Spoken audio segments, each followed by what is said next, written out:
Hey people, the recent Filmfare Awards that took place in Shillong.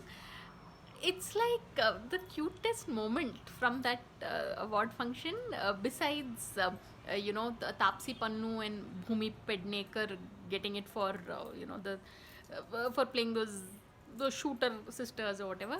It's when Bhageshri ma'am, she, it's her son. She announced his name for the most whatever the it.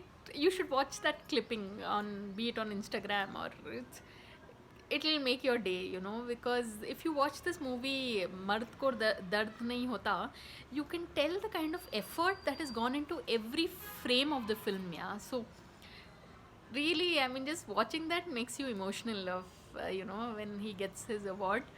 So I don't know, I'm feeling so happy just watching the clip. So I think that's what life is all about, right? These small little moments. So on that note, no, these days I'm making my videos very long, so I have to just stick to the 1 minute time frame. So on that note, thanks for watching and please subscribe.